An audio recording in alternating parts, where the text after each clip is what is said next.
গতবারের ফাইনালিস্টরা এবার গ্রুপ পর্ব থেকেই বিদায়। এমন অপ্রত্যাশিত বিদায়ে পাকিস্তানের ক্রিকেটারদের নিয়ে শুরু হয়েছে কড়া সমালোচনা।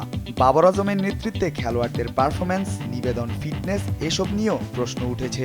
সাবেক ক্রিকেটার থেকে শুরু করে পাকিস্তানের ক্রিকেট ভক্তরাও ক্ষোভ ঝাড়ছেন গণমাধ্যমে। সঙ্গে নির্বাচক এবং পিসিবির সক্ষমতা নিয়েও প্রশ্ন তোলা হয়। দল নির্বাচনে পক্ষপাত করা হয়েছে এমন অভিযোগও উঠেছে। টুর্নামেন্ট থেকে বিদায়ের পরপরই জোরে সোরে আওয়াজ উঠেছে বাবরের ভবিষ্যৎ নিয়ে।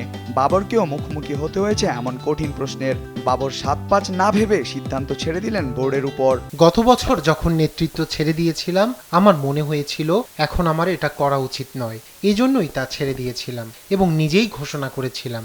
এরপর যখন আমাকে তা ফিরিয়ে দেওয়া হলো, সেটি ছিল পিসিবির সিদ্ধান্ত। এখানে যা হলো তা নিয়ে দেশে ফেরার পর আমরা আলোচনা করব।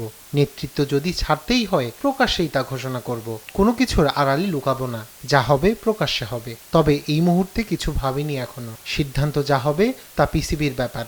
অধিনায়ক হিসেবে এই হারের দায় তিনি নিচ্ছেন কিনা, কিংবা বোর্ড তাকে নেতৃত্ব ছেড়ে দিতে চাপ দিচ্ছে কিনা, এমন প্রশ্নের জবাবে বাবর খেলেন স্ট্রেট ড্রাইভ শট। দায় শুধু তার একার বা কোনো একজনের নয়। আমি তো বলেইছি, একজনের কারণে আমরা হারিনি। আমরা জিতি দল হিসেবে, হারিও দল হিসেবেই। আপনি আমার দিকে আঙ্গুল তুলেছেন আমি অধিনায়ক বলে, কিন্তু আমি তো প্রতিটি ক্রিকেটারের জায়গায় খেলতে পারবো না। 11 জন ক্রিকেটার মাঠে নামে, সবারই আলাদা আলাদা ভূমিকা আছে। এজন্যই তারা এখানে বিশ্বকাপ খেলতে এসেছে। বিশ্বকাপ ব্যর্থতা শেষে আপাতত ঘরে ফেরার পালা। এরপরই পিসিবির আতশিকাচের নিচে যেতে হবে বাবর সহ সব ক্রিকেটারকে। সেজন্য অপেক্ষা করতে হবে কিছুদিন। আল মাহমুদ ফাহিম, স্পোর্টস ডেস্ক, দেশ টিভি।